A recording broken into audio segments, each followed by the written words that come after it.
There was a time when the dining room was for formal dining only, and the style of dining room furniture reflected that. Not anymore. Today's dining room sets come in both elegant and casual styles, and there's something to suit every decor, from contemporary to country, from traditional to ultra-modern. This factory makes casual dining room furniture.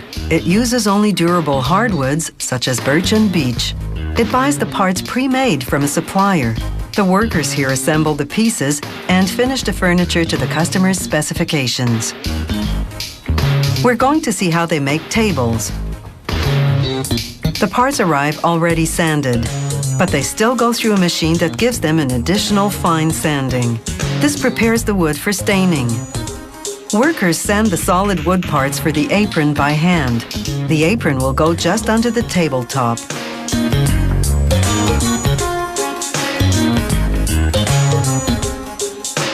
Workers closely inspect all the components under fluorescent light. They look for any flaws in the wood that they might have missed during sanding.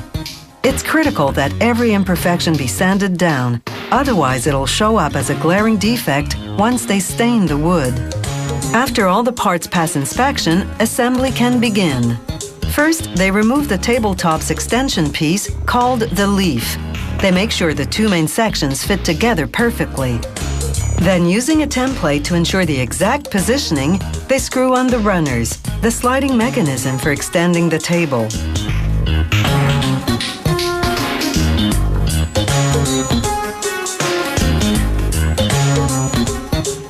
Then they mount support pieces called stretchers.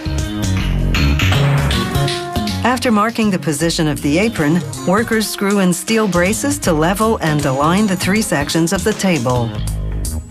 This table will have a pedestal base rather than four legs. After installing a part called the assembly plate, they lay down a series of metal templates. These ensure that they mount the apron precisely.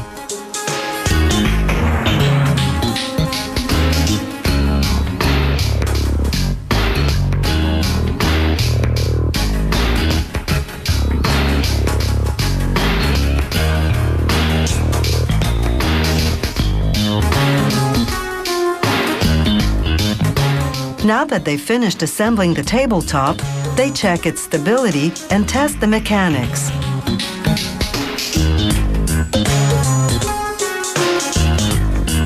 If everything's up to par, the tabletop moves on to the finishing department.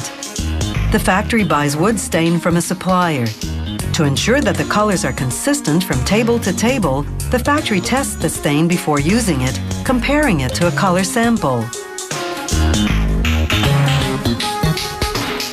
The staining operation takes place in the part of the factory known as the paint kitchen. Each tank has a mixer inside to keep the stain well blended so that the pigments don't settle to the bottom of the tank. This ensures the color will be consistent.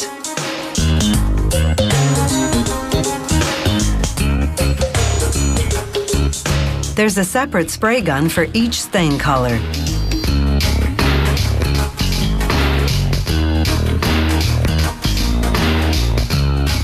After spraying the stain onto the tabletop, a team of workers quickly wipes off the excess. They have just 30 to 90 seconds, otherwise the shade will be off. Another inspection under fluorescent light. Any flaw in the wood they missed before would definitely show up now, thanks to the stain. Every imperfection will be sanded down. Now they spray the table with sealant. This protects against variations in humidity, which would make the wood expand and contract and eventually split. Then they sand the sealant to prepare for a coat of clear lacquer. The lacquer plays two roles, one functional, protecting the wood from scratches, one decorative, giving it a mild sheen. To cure the lacquer, all the table components go into an oven at 150 degrees Celsius. This also strengthens the finish. This factory specializes in personalization. You can choose your stain color or two colors for a two-tone effect. You can also select the shape of your tabletop, the type of edge and apron, and of course, the style of table legs. Imagine a dresser with antique-style brass pulls. Now imagine that same dresser with country-style wooden knobs, or funky plastic knobs, or sleek handles in stainless steel. The decorative hardware on a piece of furniture or on cabinetry dramatically affects its look, so changing it is an easy and inexpensive makeover.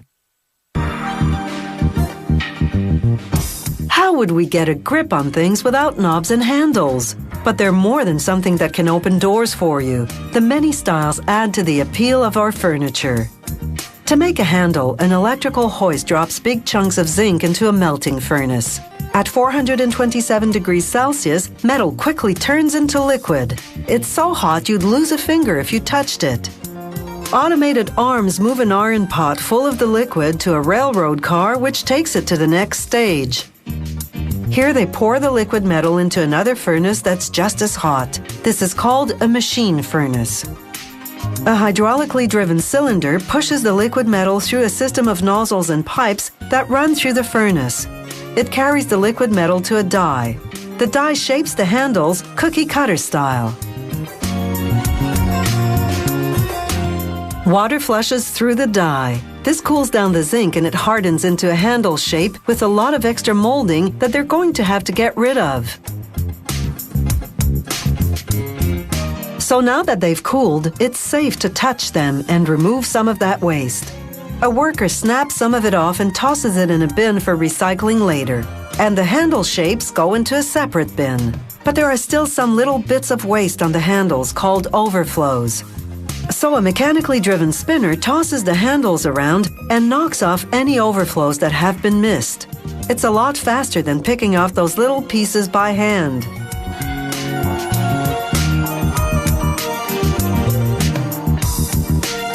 A worker dumps the handle shapes into a bin. They're starting to look like something you could really hang on to.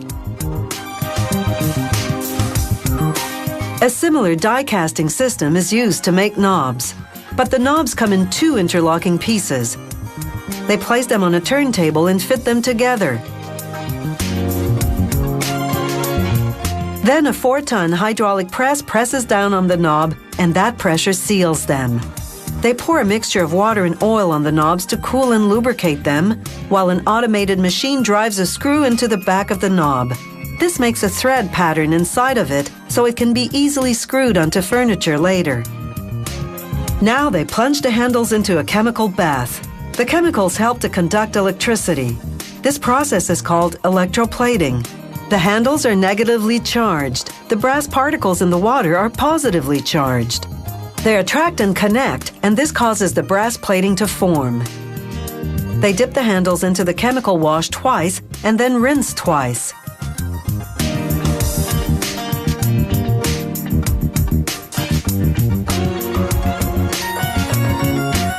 Next, they dump the brass handles into a vat of acid.